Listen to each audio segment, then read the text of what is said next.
जैसा कि देख पा रहे होंगे, ये आपका सेकंड पार्ट है जिसमें आपके 15 क्वेश्चन हिंदी के, 15 क्वेश्चन इंग्लिश के पूछे जाते हैं। तो देख लेते हैं इसमें से हिंदी और इंग्लिश के किस प्रकार के क्वेश्चन पूछे गए थे। 31 नंबर क्वेश्चन इस प्रकार पूछा था, किस शब्द में इत प्रत्यय कृदंत के रूप में प्रयुक्त हुआ है।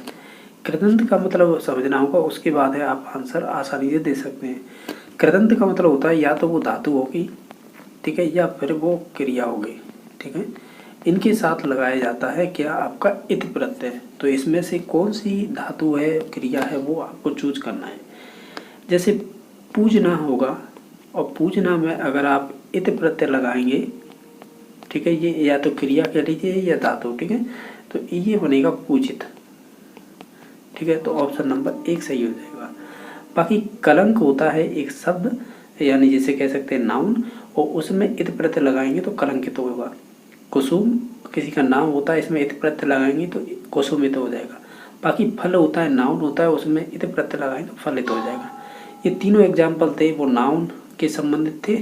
हमें बताना था धातु या क्रिया, तो वो ऑप्शन नंबर 1 सही हो जाएगा। इस वजह से ऑप्शन नंबर 1 सही होगा इसका।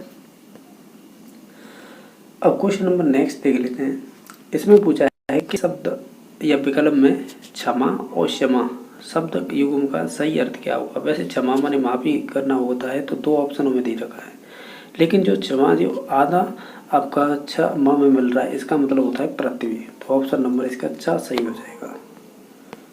क्वेश्चन नंबर नेक्स्ट है कि तत्पुरुष समास का कौन सा युग असंगत है। तो ये कह रहा है आशातीत है, तो आशा को अतीत, तो कर्म तत्पुरुष हो जाएगा, सही बात है। तुलसी कृत, तुलसी कृत मतलब तुलसी के द्वारा रचित, तो इसमें कर्ण होगा, न कि संबंध होगा, ठीक है। तो ये ऑप्शन नंबर इसका 2 नंबर गलत हो जाएगा। बस बाकी है नेक्स्ट 3 नंबर रसोई का, रसोई के लिए ये संप्रदान हो जाएगा। और गृहस्थ अधिकरण में पेपर, ये भी बात सही हो जाएगी, यानी ऑप्शन नंबर इसका 2 सही हो जाएगा। क्वेश्चन नंबर नेक्स्ट है, इसमें से मछली का पर्यायवाची नहीं है, वो चूज करना है। मत्स्य कहते हैं, सलकी भी कहते हैं, और जस भी कहते हैं। इसे मकर ही नहीं कहते हैं, इसे मकर कहेंगे। अगर मकर कहेंगे ना, तो ये आपका मछली का पर्यायवाची हो जाता है, लेकिन मकर है, इस वजह से ऑप्शन नंबर 4 सही हो जाएगा।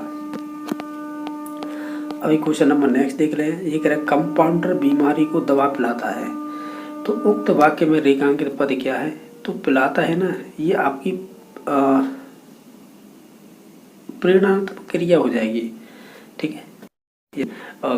जैसे कि कंपाउंडर बीमार को, यानी कंपाउंडर बीमार को दवा पिलाता है, यानी यहाँ पे ये कंपाउंडर है, बीमार को दवा पिलाता है, यानी ये कार्य किसी और के द्वारा थ्रू करवाया जा रहा है, तो इस वजह से हम कहेंगे ये प्रेरणात्मक क्रिया हो जाएगी। क्वेश्चन नंबर नेक्स्ट है, इसमें से कौन सा असंगत है, यानी सॉरी संगत नहीं है, यानी जो गलत है वही बताना है। अगर इन ऑप्शनों को ध्यान से देखें, क्या देखें कि यह वह होते हैं ना, ये नासिक के नहीं होते हैं, ये तो अंतस्थ होते हैं, ये र ल व। बाकी ढ ये उच्चित होते हैं वर्ण, बाकी र होता है ये लुंडित होता है, और ल होता है ये पार्श्विक होते हैं। ये तीनों तो सही है, गलत हो जाएगा 1 number option. Question number next है, इसमें से गुणवाचक विशेषण का उदाहरण नहीं है। अच्छा गुण हो जाएगा, बुरा भी गुण हो जाएगा, लाल भी हो जाएगा, लेकिन आधा है ना, ये आपका गुण नहीं है, ठीक है, ये परिमाणात्मक में आ जाएगा, ठीक है। तो ऑप्शन नंबर इसका 2 सही हो जाएगा। क्वेश्चन नंबर नेक्स्ट है, इसमें से कौन सा तत्सम शब्द नहीं है, वो चूज करना है। हालांकि इनमें सभी ऑप्शनों को ध्यान से देखें तो हम तत्सम छाट लेते हैं, जो तत्सम नहीं होगा वो निकल के आ जाएगा। जैसे कर्ण और वत्स ये तत्सम है, स्वामी और पक्ष ये भी तत्सम है। इसके अलावा आपका आज्ञा और राजा ये भी तत्सम है, यानी ये तो तीनों तत्सम है। तत्सम नहीं होगा वो होगा ब्यार और काज, ये आपके तद्भव शब्द है, ठीक है, तो ये ध्यान रखना है। तो ऑप्शन नंबर 1 सही हो जाएगा। इसके अलावा हम देख लेते हैं आपके नेक्स्ट क्वेश्चन है, इसमें कह रहा है कि दूसरों के काम में दखल करना वाक्यांश के लिए उचित एकल शब्द क्या होगा। तो हम इसे कहेंगे हस्तक्षेप, ठीक है, तो ऑप्शन नंबर 3 सही हो जाएगा। क्वेश्चन नंबर आपका 40 है, कौन सा इसमें से व्यंजन संधि का उदाहरण है। अगर इनमें से सभी ऑप्शनों को देखें ध्यान से, तो ऑप्शन नंबर 1 सही हो जाएगा। अगर इसका संधि विच्छेद करेंगे तो वाक प्लस आपका ईस होगा। ध्यान रखना है जिन जैसे हम संधि विच्छेद करते हैं, जैसे ख हो गया, सॉरी क, ठीक है, इसके बाद च, इसके बाद है आपका त, और इसके बाद प। अगर इसके बाद कोई या तो स्वर आए या आपका तीसरा चौथा वर्ण आए और आपका या अंतस्थ वर्ण होते हैं य लव ये आए, तो जो ये वर्ण है ना इनका तीसरा अक्षर हो जाता है। ध्यान से देखो यहाँ पर ग कैसे हो गया, क का तीसरा वर्ण होता है ग, तो ऐसे च का तीसरा वर्ण होगा ज। इस प्रकार के जो संधि विच्छेद करते हैं तो उसमें बाद में अगर कोई स्वर आता है उसमें या तीसरा चौथा वर्ण आ जाता है ये व्यंजनों में, और आपका ये स्पर्श व्यंजन हो जाएंगे 3 और 4 नंबर के, ठीक है। और बाकी आपका अंतस्थ वर्ण होंगे ये लव ये आ जाते हैं नीचे, तो से वहाँ पर तीसरा वर्ण हो जाएगा। तो ऑप्शन नंबर इसका 1 सही होगा, ठीक है। नेक्स्ट क्वेश्चन नंबर देख लेते हैं। इसमें है कि कौन सा इसमें से शब्द है जो प्रत्यय संबंधी अशुद्धि है। हालांकि देखा जाए विवाहितर चिन्ह इसी प्रकार सही है, ये माननीय और नायन ये भी सही है, प्रत्याशी और प्रमुदित ये भी बात सही है। जो गलत है वो होगा पांडित्य और बाहुल्यता, ठीक है। तो ऑप्शन नंबर इसका 4 सही हो जाएगा। क्वेश्चन नंबर नेक्स्ट है, इसमें से बताना है कौन सा भेद है जो पुरुषवाचक सर्वनाम का नहीं है। जैसे व्यक्तिवाचक है ना, देखो पुरुषवाचक सर्वनाम की बात कर रहा है तो इसमें देखो उत्तम पुरुष हो जाएगा, मध्यम हो जाएगा और आपका अन्य पुरुष हो जाएगा। बाकी व्यक्तिवाचक तो ये संज्ञा का प्रकार रहेगा, ठीक है। इस वजह से ऑप्शन नंबर 1 सही हो जाएगा। बाकी आपके पुरुषवाचक में उत्तम, मध्यम वो अन्य आते हैं। क्वेश्चन नंबर आपका नेक्स्ट देख लेते हैं। इसमें पूछा गया है नेक्स्ट क्वेश्चन कि किस विकल्प में विलोमार्थी युग्म संगत नहीं है, यानी जो गलत है वो चूज करना है आपको। जैसे आज्ञा है, आज्ञा का यहाँ पे क्या देखा है, अनुज्ञा दे रखा है, ये गलत है, अनुज्ञा नहीं होता है, ये होता है अवज्ञा, यानी मना करना है एक तरह से। ऑप्शन नंबर 1 सही हो जाएगा। बाकी आचार का अनाचार हो जाएगा, आच्छन का हो जाएगा निराचन, आलसी का उद्यमी हो जाएगा। ये तीनों सही है, गलत हो जाएगा 1 नंबर ऑप्शन। इसमें से बताने के अभी उपसर्ग का प्रयोग है तब में नहीं हुआ है, तो देखो इसमें हुआ है, अभी में इसमें भी हुआ है और इसका भी हुआ है, लेकिन आधिकारिक है ना इसमें तो अधिक कह सकते हैं उपसर्ग का उपयोग हुआ है, न कि आपके अभी का। तो ऑप्शन नंबर 4 सही हो जाएगा इसका। इसमें बताना है किस विकल्प में शब्द है जो व्यक्तिवाचक संज्ञा का उदाहरण नहीं है इसमें से। तो देखो जैसे नगर है, नगर ये जातिवाचक है, ठीक है, जातिवाचक संज्ञा। जैसे रामायण हो गया पर्टिकुलर नाम हो गया तो ये आपका हो जाएगा व्यक्तिवाचक, ठीक है।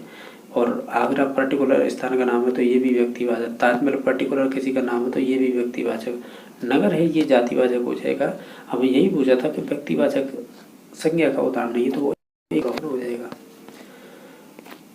इसके बाद है क्वेश्चन नेक्स्ट, ये आपके संबंधित 15 क्वेश्चन होंगे, वो इंग्लिश से संबंधित होंगे, ग्रामर से। इसमें से आपको बताना है, इसमें से choose the correct option to fill in the blanks, यानी इसमें से जो आपका सही ऑप्शन है वो चूज करना है।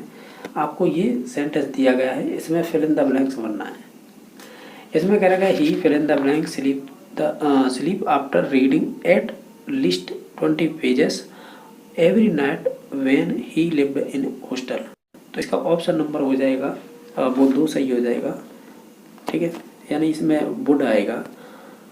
नेक्स्ट क्वेश्चन नंबर है, इसमें चूज द प्रपोजिशन, इसमें से सही प्रपोजिशन कौन सा है वो चूज करके इसमें फिल करना है। तो आप इस सेंटेंस को देखिएगा, जैसे ही हैज बीन लिविंग, यहाँ पे तो इन आ जाएगा। ये कह रहा है कलकत्ता या केलकाता बोल सकते हैं, फिल इन द ब्लैंक्स, इसमें क्या आएगा। तो हम ये कहेंगे कि वो कम रह रही है, कितने 3 ईयर, लास्ट 3 ईयर से, तो ये पर्टिकुलर फिक्स टाइम हो गया तो इसमें 4 आएगा। तो ऑप्शन नंबर 2 सही हो जाएगा। क्वेश्चन नंबर नेक्स्ट है, क्वेश्चन नंबर ये है कि I met mister Shah at fill in the blanks USA airport. तो ये एयरपोर्ट की बात कर रहा है, तो ये ऑप्शन नंबर 3 सही हो जाएगा। बाकी ये देखा जाए, हम ये पढ़ते हैं कि आर्टिकल में AIOU ये अगर इनसे शुरुआत होती है या इनसे संबंधित प्रोनाउंसिएशन होता है तो उसमें एन आएगा। पर ध्यान रखना है यहाँ पे यूएसए एयरपोर्ट की हुई है पर्टिकुलर स्थान के नाम, तो ऑप्शन नंबर सी सही हो जाएगा। क्वेश्चन नंबर नेक्स्ट है, इसमें से choose the correct fill in the blanks. You are fill in the blanks एवं क्रिमिनल्स। इसका राइट आंसर हो जाएगा आपका संबंधित, हम ये कहेंगे मीनेस्ट। ऑप्शन नंबर 2 सही हो जाएगा, यानी बहुत ही नज़दीक हुआ था। ठीक है, तो ऑप्शन नंबर इसका कह सकते हैं तो सही हो जाएगा। क्वेश्चन नंबर नेक्स्ट है आपका, इसमें पूछा है वही है, आपको वन वर्ड सब्स्टिट्यूशन बताना है। ये कह रहा है कि disease that's spread over a large area. कोई अगर रोग है वो एक बड़े क्षेत्र में, तो उसे हम क्या कहेंगे, तो उसे हम एपिडेमिक कहेंगे, और जब बड़े लेवल पे फैल जाए उसे पेंडेमिक कहेंगे। ठीक है, तो ऑप्शन नंबर सी सही हो जाएगा। क्वेश्चन नंबर नेक्स्ट है, इसमें से आपको बताना है जो लाइकली है वो क्या है। तो निश्चित तौर से आप जानते होंगे लाइकली एक आपका एडजेक्टिव हो जाएगा कि एडवर्ब हो जाएगा, एडवर्ब हो जाएगा ये। ठीक है, तो ऑप्शन नंबर 1 सही हो जाएगा।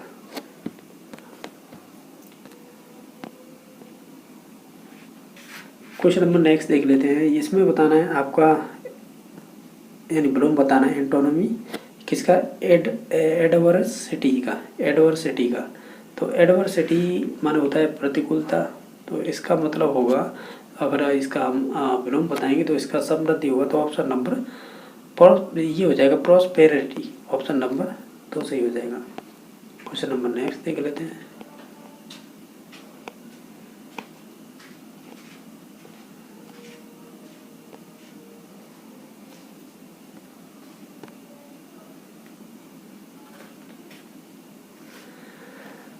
क्वेश्चन नंबर 53 है। इसमें पूछा है you will fail fill in the blanks you work every hard. तो हम ये कहेंगे, ये होगा अनलेस, जब तक। ठीक है, तो ऑप्शन नंबर 3 सही हो जाएगा। क्वेश्चन नंबर नेक्स्ट है, इसमें आपको सिनोनिम्स बताना है। फिल्थी मतलब गंदा ही होता है, तो गंदा डर्टी माने भी हो जाएगा, तो ऑप्शन नंबर 3 सही हो जाएगा। इसमें आपको एक इडियम दे रखी है, टू पे ऑफ ओल्ड स्कोर मीन्स। इसका मतलब क्या होगा, पुराने हिसाब को चुकाना। इससे संबंधित हम ये कहेंगे कौन सा हो सकता है इसमें से, तो हम 2 नंबर पर चले जाए, यानी to have a revenue, to have the revenue. Option number 2 सही हो जाएगा।